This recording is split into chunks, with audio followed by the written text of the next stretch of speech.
Lalu aku memikirkan musik.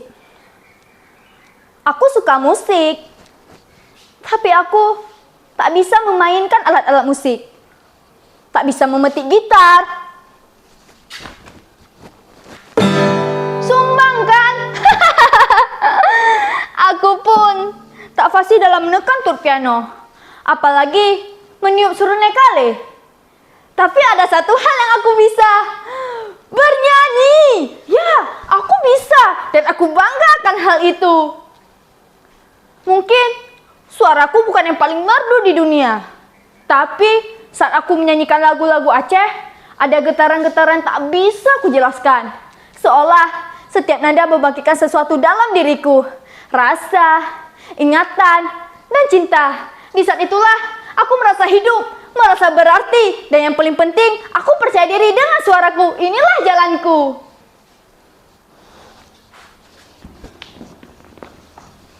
Tentu, tak semua orang bisa melihat dunia dari sudut mataku. Tak sedikit berkata, "Ngayal lu. Kamu ini banyak omong. Mimpi jangan tinggi-tinggi. Kalau jatuh sakit." Madam! Kata-kata itu seperti duri kecil yang tak sengaja terinjak. Perih, tapi tidak membuatku lumpuh. Aku mendengarnya, aku mengingatnya, tapi aku tidak hidup untuk memuaskan mereka.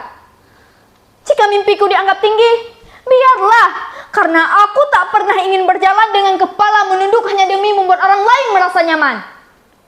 Keyakinan pada diriku, ini bukan kesombongan, ini adalah perlindungan. Sebab jika aku tak percaya pada suara hatiku, siapa lagi yang akan melakukannya?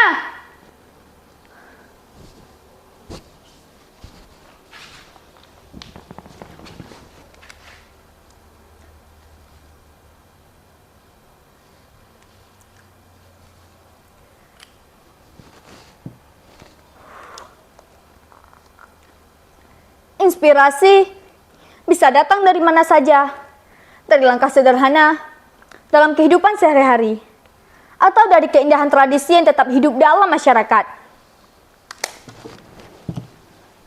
Seperti Randu Lampuan, tarian yang terinspirasi dari orang Aceh menyambut tamu dengan sirih, sebagai rasa penghormatan dan persaudaraan. Atau Ratu Jaro, tarian yang tidak hanya menghibur, tapi juga mengandung makna mendalam di balik setiap gerakan dan syair. Semua itu adalah bukti bahwa seni Aceh tumbuh dari kehidupan, bukan dari ruang kosong. Aku memikirkan satu hal yang selalu dekat dengan kehidupanku. Pesiju, sebuah prosesi adat yang menggunakan padi, beras, tepung, naun seniju, dan alelakau sebagai simbol-simbol keberkahan. Ada yang tidak tahu? Nanti WA saja. Aku terpesona pada keheningan sakral yang menyertainya, pada doa yang mengalun pelan dan makna mendalam di balik setiap taburan. Pesiju bukan hanya tradisi adat, ia adalah bahasa doa yang turun dari langit, dijaga oleh budaya dan dipeluk oleh hati. Di sanalah aku merasa hidup. Aku ingin menciptakan karya tentang pesiju. Bukan sekadar menggambarkannya, tapi menghidupkannya kembali dalam bentuk lagu. Lagu yang bisa menyentuh hati siapa saja yang mendengarkannya, meskipun tak melihat padi dan beras yang ditabur. Aku tahu, ini bukan hanya tentang menyanyi, ini tentang menyampaikan sesuatu yang hidup. Lagu ini harus membawa ruh dari adat itu sendiri. Tapi sebelum itu, dari mana aku mulai? Aku mengambil waktu untuk merenung sambil membayangkan prosesi pesiju yang kulihat sejak kecil. Bunyi air yang dipercikan, butiran padi dan beras yang jatuh perlahan, wajah-wajah penuh harap, doa-doa melangit. Semua itu mulai kurangkai dalam benakku, bukan dalam bentuk gambar, tapi dalam nada. Aku ingin menyanyikan lagu dari jiwaku. Aku ingin menyanyikan lagu dari suaraku.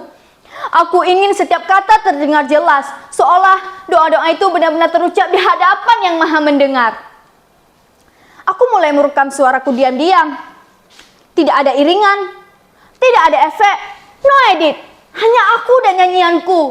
Justru karena kesederhanaan itu, aku merasa lagu ini bernyawa. Lagu ini menjadi milikku, milik jiwaku.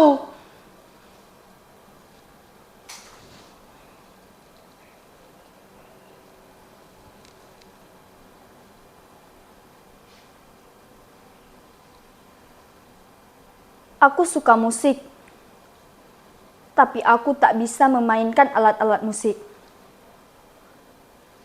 Aku hanya bisa bernyanyi. Tapi tahu nggak?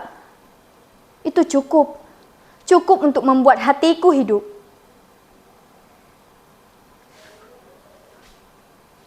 Aku membayangkan suatu hari aku tampil di panggung besar dan megah. Dengan ukiran Aceh di dindingnya. Banyak ribuan pasang mata yang menatap ke arahku. Dan kursi barisan paling depan. Keluargaku duduk di sana. Mereka tersenyum. Dan aku berdiri di sini menyanyikan lagu yang kuciptakan sendiri.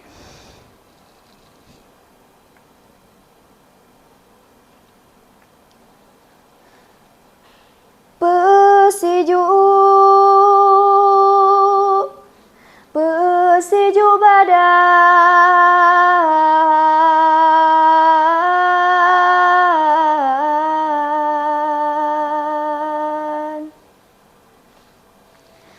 pesiju hati.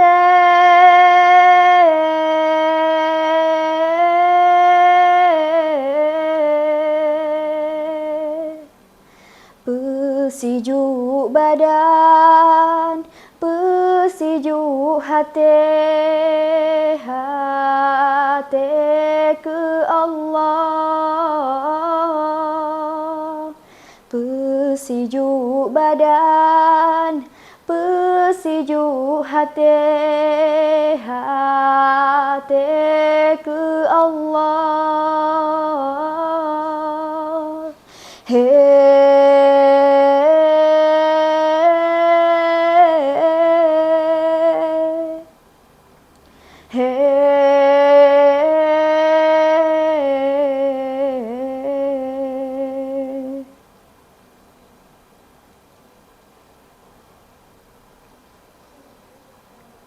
Tapi itu semua belum terjadi. Itu hanya ada dalam pikiranku. Tapi tidak apa-apa karena aku bermimpi setinggi itu. Karena tugasku adalah bermimpi. Dan tugas setelahnya adalah mewujudkannya. Karena ini bukan sekedar mimpi. Ini panggilan jiwa. Dan aku menjawabnya dengan suara yang aku punya.